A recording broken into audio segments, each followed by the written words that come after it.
Hey guys, Sumit है again. और आप जैसे देख सकते हैं अभी मैं ना क्या कहते हैं कम्यूट कर रहा हूँ फ्रॉम वर्क टू होम। तो यहाँ पे सिडनी में ट्रेन में बैठा हुआ था। एक्चुअली ये वाला जो मॉडल ना ये थोड़ा पुराना वाला है। यूजुअली ट्रेन ऐसी नहीं है, यूजुअली ट्रेन यहाँ पे नहीं है। ये वाली पुरानी थी, बट दैट्स ओके। तो क्या कहते हैं, तो ना मेरे को एक ना कमेंट आया। तो वो कहते कि यार ये पूरे प्रोसेस की वीडियो बनाओ कि मतलब स्टार्ट कैसे किया था। और मैंने ये सोचा कि यार ये तो मैंने सोचा ही नहीं था कि मैं आगे अपनी जर्नी और ये सब बताने। और सबसे पहले जो स्टार्ट कैसे किया वो तो मैंने बताया ही नहीं। तो ना क्या कहते हैं कि ये वाला वीडियो ना थोड़ा क्या कहते हैं इन्फॉर्मेशन रिलेटेड ही रखेंगे। मैं ज़्यादा क्या कहते हैं ज़्यादा अपने पर्सनल एक्सपीरियंसेस और ये सब वगैरह ज़्यादा शेयर नहीं करूँगा। तो यार देखो, इसमें क्या है ना कि बाहर जाने का प्रोसेस, जैसे मैं एज अ स्टूडेंट वीज़ा पे आया था। तो मेरे को उसी की नॉलेज है और मैं आपसे वही शेयर करूँगा। तो अगर आप स्टूडेंट वीज़ा पे आना चाहते हो तो ना बहुत सिंपल सी चीज़ है। सबसे पहले तो आपको अपनी, अगर यहाँ पे बैचलर्स करने आ रहे हो तो या तो अपनी आपकी 12th की मार्कशीट होगी, या अगर मास्टर्स करने आ रहे हो तो आपकी बैचलर्स की मार्कशीट लगेगी। दूसरी चीज़ जो लगेगी वो होगा आपका ये इंग्लिश की एग्ज़ामिनेशंस देखेंगे आपकी इंग्लिश प्रोफिशिएंसी के लिए। तो आप जैसे आइल्स हो गया, पीटी हो गया, टोफल हो गया, डिपेंड करता है आप कौन सी कंट्री में जा रहे हो, उस हिसाब से आपको एक इंग्लिश टेस्ट प्रिपेयर करना पड़ेगा।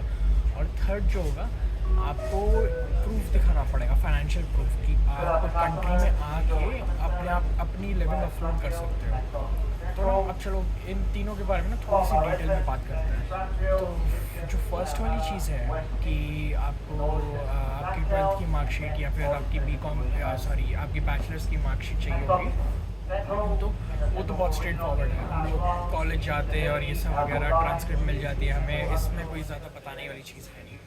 सेकंड, आपकी जो इंग्लिश रिक्वायरमेंट है, तो इंग्लिश रिक्वायरमेंट में अगर आप ऑस्ट्रेलिया आ रहे हैं, मैंने उस टाइम पे जब मैं आ रहा था तब मैंने आइल्स दिया था। अब आइल्स का ये हिसाब किताब है, पहले तो एग्ज़ाम क्या कहते हैं काफ़ी महंगा है, और फिर उसकी प्रिपरेशन ऐसी है कि आप अगर प्राइवेट ट्यूशन है ये सब वगैरह लोगे और वो आपको 10,000 अ मंथ चार्ज करेंगे, 10 या 12,000 अ मंथ चार्ज करेंगे, और फिर आप एग्ज़ाम और ये सब वगैरह दोगे। तो क्या कहते हैं उसकी जगह ना अगर ऑस्ट्रेलिया आ रहे हो तो मैं रिकमेंड करूँगा कि पीटी ही दे दो। पीटी का क्या हिसाब है कि वहाँ पे ना आपको काफ़ी यूट्यूब वीडियोस मिल जाएंगी जो आपको ना क्या कहते हैं टिप्स और वगैरह बताते हैं कि पीटी का एग्ज़ाम कैसे अपेयर करना है। एक वो यूट्यूब वीडियो देख लेना, वो आपको बहुत अच्छे से गाइड कर देंगे कि कैसे अटैम्प्ट करना है, and they are usually very good. और फिर उसके बाद क्या होता है कि मैंने एक जैसे ऑनलाइन लर्निंग मटेरियल पे क्या कहते हैं सब्सक्रिप्शन ले ली थी 1 मंथ की, और मैंने वहाँ पे सारे एग्ज़ाम मटेरियल्स और सोल्यूशन दिए होते हैं। तो मैंने अराउंड 2 या 3 वीक्स प्रैक्टिस की और उसके बाद एग्ज़ाम दे दिया और काफ़ी अच्छा स्कोर आ गया था। I mean I got 19 all, which is the maximum you can score in a PT. और क्या कहते हैं, अगर आप बाद में पीआर के लिए भी अप्लाई करते हो स्पेशली ऑस्ट्रेलिया में, तो ये हाई स्कोर आना आपको बहुत मदद करेगा, क्योंकि आई थिंक अगर आपके 79 पॉइंट्स आते हैं in each of these criteria, speaking, writing, listening, तो आपको 20 पॉइंट्स मिलते हैं, विच इज़ वेरी गुड। तो अब मैं तो रिकमेंड करूँगा कि अगर ऑस्ट्रेलिया आ रहे हो तो पीटी ही अपेयर करो। आई टेक ऑनलाइन सब्सक्रिप्शन, मैंने एप यूनी की ली थी, APEUNI। आप और किसी का आपको अगर बेटर मिलता है तो उसकी सब्सक्रिप्शन ले लो, और प्लस एक यूट्यूब वीडियो ज़रूर देख लेना for tips to prepare on those exams, plus that's all you need. लेकिन अगर आप किसी और कंट्री में जा रहे हो जैसे US हो गया, कनाडा हो गया, या फिर कुछ और, तो उनकी इंग्लिश रिक्वायरमेंट डिफरेंट हो सकती है। ज़रूरी नहीं वहाँ पे पीटी चलता हो। आइल्स लेकिन ऑलमोस्ट हर जगह चलता है। आइल्स क्या कहते हैं यूके में चल जाएगा आपका, कनाडा में चल जाएगा, अमेरिका में शायद टोफल चलता है। तो आप देख लेना कैसी रिक्वायरमेंट होगी। और जो थर्ड जो चीज़ है, अब आपकी फाइनेंशियल प्रूफ दिखाना, आपको दिखाना पड़ेगा कि you have enough money to support yourself for at least 1 year of your uni and your living expenses. जैसे आपको कि आप अपने हाँ, तो जब जैसे मैं आया था तो मुझे दिखाना पड़ा था कि मैंने 1 साल की अपनी यूनी की फ़ीस और लिविंग एक्सपेंसेस, जैसे ऑस्ट्रेलिया में लिविंग एक्सपेंसेस ये लोग 1 साल के मानते हैं अराउंड $10,000, $10,000 to $15,000, उसके अराउंड आपको शो करना पड़ता है। तो that is what you can do. अब मुझे याद है कि मैं जानता था कि एक जना न्यूजीलैंड में गया था मेरा एक दोस्त। तो न्यूजीलैंड का क्या सिस्टम होता है, आपको ना एक ही साथ जितने भी साल आप यूनी करोगे या कॉलेज करोगे सारी की सारी फीस इकट्ठी दिखानी पड़ती है। तो जैसे उसकी यूनी थी 3 साल की, तो उसको तीनों साल की फ़ीस इकट्ठी दिखानी पड़ी थी न्यूजीलैंड के लिए। तभी न्यूजीलैंड इतना प्रेफरेबल ऑप्शन नहीं है, क्योंकि इतनी सारी फंडिंग दिखानी एक साथ पॉसिबल नहीं है। और मैं आपको एक चीज़ बोलूँगा, जैसे कि मेरा क्या केस था कि जब मैं फंडिंग और दिखा रहा था, तो ये फ़र्स्ट टाइम हो रहा था मेरी फैमिली में। तो हमने क्या किया कि हमारे जितने भी आसपास के सोर्सेज हैं ना, जैसे मेरे स्टेप मॉम हो गए, मेरे डैड हो गए और ये सब वगैरह, सबके वो अकाउंट्स और ये सब वगैरह में फंडिंग दिखा रहे थे।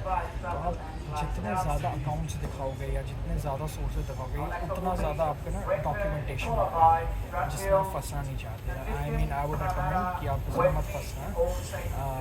हो सके तो जितने भी फंडिंग हो एक ही सोर्स में कंसोलिडेट करके फिर दिखाना, वरना डॉक्यूमेंट्स दिखाते दिखाते आपको ये लोग पागल कर देंगे। और एक चीज़ और मैं बोलूँगा कि मैंने ऐसे भी बहुत स्टोरीज सुनी है जहाँ पे कंसल्टेंट या गलत गाइड कर देते हैं, या कंसल्टेंट बहुत झूठे होते हैं, वो आपको आपके पैसे ले जाते हैं और भाग जाते हैं। तो मैं रिकमेंड करूँगा कि सिर्फ रेप्यूटेबल सोर्सेज के पास ही जाना। अगर किसी कंसल्टिंग वजह से अगर आपका कोई भाई या बहन ऑलरेडी बाहर गया हुआ हो, तो उनको ज़रूर पता होगा कि कौन सी कंसल्टेंसी वगैरह यूज़ करना, तो उनके थ्रू चले जाना। या फिर जो क्या कहते हैं, जो मेरे कंसल्टेंट थे, उन्होंने भी बहुत अच्छा गाइड किया था मुझे। अगर आपको उनका कॉन्टैक्ट डिटेल और वगैरह चाहिए तो मेरे को बताना, I can share that with you. And या बस इतना ही है, यही सिंपल है। मतलब प्रोसेस अगर हाई लेवल में सुनोगे तो बहुत सिंपल है, और अगर डिटेल में जाते हो नीचे, तो बस आपको इन्हीं चीज़ों के ना डॉक्यूमेंट्स पूरे करने पड़ते हैं। आप जितने बढ़िया से अपने डॉक्यूमेंट्स और ये सब वगैरह दिखाओगे, फाइल लगाओगे, उतने ज़्यादा आपके चांसेस है वीज़ा आने के। दैट इज़ इट, और कुछ नहीं है इसमें इतना ज़्यादा। सो आई विश यू कि आपकी जर्नी सक्सेसफुल रहे, आपको मदद मिले। Hopefully this video help you. And again, अगर आपको कोई सवाल हो, क्वेश्चन हो, कुछ भी डाउट वगैरह क्लियर करना हो, या अगर आप चाहते हो कि मैं किसी और चीज़ पर वीडियो बनाऊँ, तो feel free to let me know in comments and I will get back to you. And goodbye for now.